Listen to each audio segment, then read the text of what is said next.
Hey everybody, this is D Hunter, bringing another action figure review. Today, we're going to look at the McFarlane Mortal Kombat 11 Shao Kahn action figure. I stumbled across this guy at Target today, a lone Mortal Kombat figure sitting there, and it was Shao Kahn. It seems like the last few times I've gone to this Target, they've had one different Mortal Kombat figure every time. I'm not sure how Shao Kahn was still there, but very pleased. He is the very last figure I need to complete the entire Mortal Kombat collection, except for the two bloody platinum variants. So let's go ahead and check out the packaging here. As you can see at the top, it says ages 14 plus. This is not a toy. McFarlane Toys, Mortal Kombat 11, Shao Kahn. Here he is in the package. He's got his hammer and a display stand. One side, here he is posed up. Other side, somebody says Mortal Kombat 11. At the bottom, there's a bunch of credits, and there is a barcode in case that helps anybody. And then the back, here's the figure posed up, ready for some action. So with no further ado, let's open him up. Alright, now that we got this guy out of the package, here he is with all the accessories laid out. He does come with the display stand and the Wrath Hammer. But before we take a look at the accessories, let's take a look at the actual figure.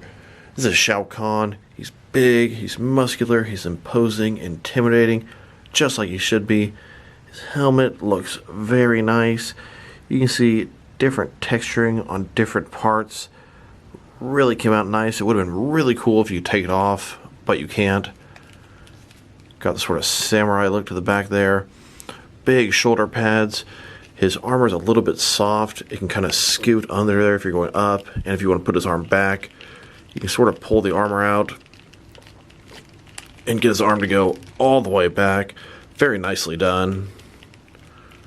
Going further down, double jointed elbows, double jointed knees, very nice texturing and sculpt detail all over this guy. You can see his skin is different at different places.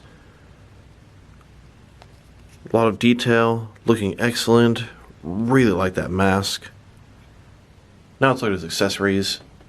He has a display stand, typical McFarlane stand, black perfect circle, says Mortal Kombat at the bottom, one peg for the peg holes on his feet, very thin, very basic.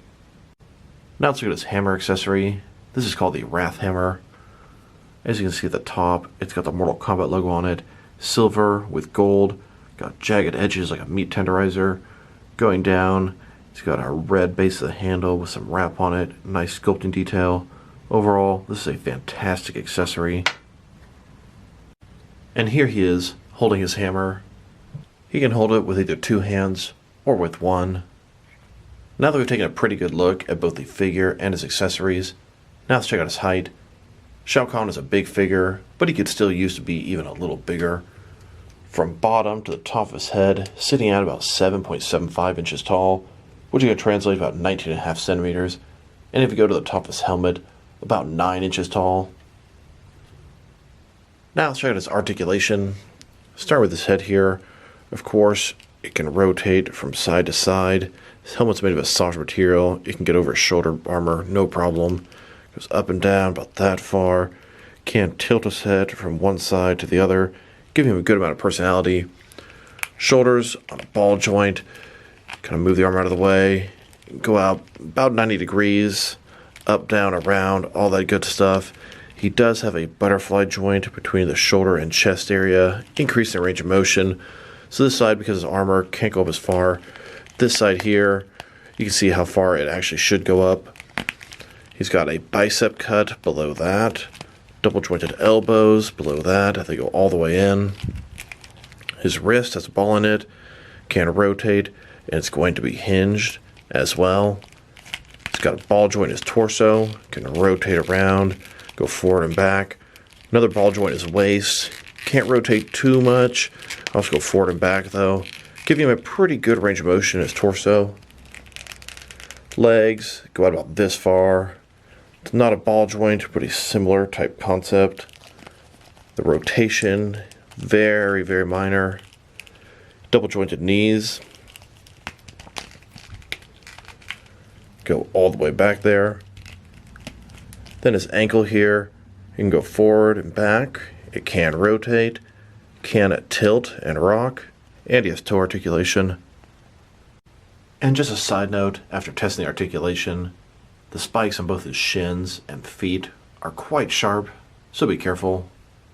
Here's Liu Kang trying to take on Shao Kahn in his throne room. And here's Raiden trying to subdue Shao Kahn. Now let's check him out next to some other action figures, starting off with some other McFarlane Mortal Kombat figures. Here he is with the rest of his assortment of Mortal Kombat figures. We've got Liu Kang, Shao Kahn, In the Shadow Scorpion, and Winter Purple Sub-Zero. With all the different re-releases and repaints they make, it was really nice to get two new characters, and Liu Kang and Shao Kahn of all characters. Very happy to add them to the assortment. Then, next to the previous assortment of Mortal Kombat figures, and here are all the different Mortal Kombat characters McFarlane has made so far, not including Spawn. He's just from the DLC. Looking forward to Noob and Cabal in a few months. And here's my entire McFarlane Mortal Kombat collection. I believe I'm fully caught up with all the variants except for the Platinum Bloodied Up Chase variants of Shao Kahn and Liu Kang, and I'm going to track them down soon. Here he is next to a Mezco Mortal Kombat 10 Katana figure. Gorgeous figure, but just so small. Now let's check him out next to some action figures from different various companies to see how he fits in both scale and style-wise, in case you want to know which lines you can mix him with.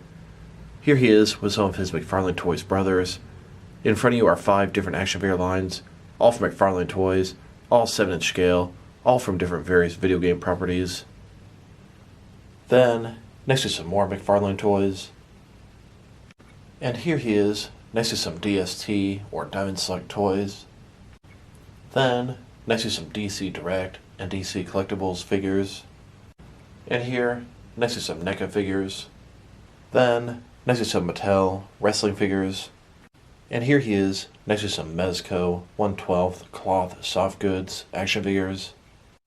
Then, next to some Mattel DC Universe Classics and Multiverse figures. And here, next to some Mafex figures. Then, next to some Hasbro Marvel Legends. And here he is, next to some SH Figure Arts action figures. And finally, here he is, next to some Jazzworks Fortnite figures. So overall, this is a very cool figure. He's very impressive, very big, bulky, intimidating. His armor looks great. His hammer accessory looks fantastic as well. His articulation is pretty good. A little bit clunky at some parts. A little bit stuck as well. But very pleased. Everything you expect for the Mortal Kombat line. Overall, if I were to rate this guy, I'd give him a very strong 8 out of 10. This is a very nice figure and a very important character to have in your Mortal Kombat collection. So this is D Hunter. Thank you guys for watching this video. If you liked the video, press like below. If you have anything you want to say about the video, add it to the comment section. If you want to see additional action figure reviews from me, press subscribe. I do appreciate when you do that. Once again, this is D Hunter. Thank you guys for watching this video, and I will talk to you guys real soon.